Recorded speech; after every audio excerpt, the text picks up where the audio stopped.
যতক্ষণ পর্যন্ত এই সানাউল্লাহ বাবুর হত্যার বিচার পাই টু পাই করে আমরা না নেব, ততক্ষণ পর্যন্ত আমরা এই হাল ছেড়ে দেব না। আমাদের প্রিয় নেতা শহীদ সানাউল্লাহ বাবু ভাইয়ের বিদায়ের আত্মার মাগফিরাত কামনা করছি।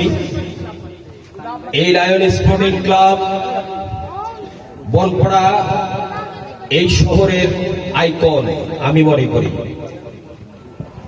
আর বিশেষ করে এই লায়ন স্পোর্টিং ক্লাব একটা নেশামুক্ত একটা ক্লাব। এই তারা খেলাধুলার মাধ্যমে তাদের বিকেল টাইমটা সকাল টাইমটা অতিবাহিত করছে, এটা আমি নিজে প্রমাণ। কাজেই গত 15 বছরে যেই কাজটুকু হয়ে গেছে এই লায়ন স্পোর্টিং ক্লাবকে ঘিরে, যেই শত্রুরা এই ক্লাবটাকে ধ্বংস করার পায়ে তারা চালাইছিল, সেটা আমি ধন্যবাদ জ্ঞাপন করি আমার স্নেহস্পদক ছোট ভাই রাসেলকে, আব্বাসকে, আকরামকে।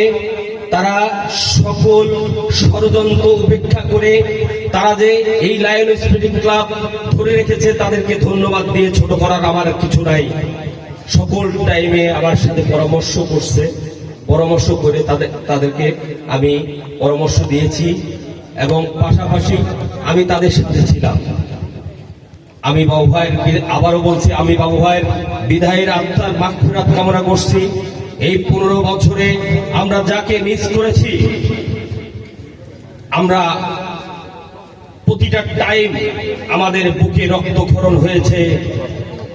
আপনারা জানেন এই বাবু ভাইকে যারা নৃশংসভাবে প্রকাশ্যে দিবালোকে যেভাবে বনপাড়ার রাজপথকে রক্তে রঞ্জিত করে দিয়েছে,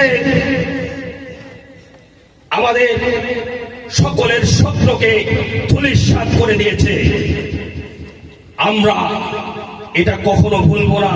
যতক্ষণ পর্যন্ত এই সানাউল্লাহ বাবুর হত্যার বিচার পাই টু পাই করে আমরা না নেব, ততক্ষণ পর্যন্ত আমরা এই হাল ছেড়ে দেব না।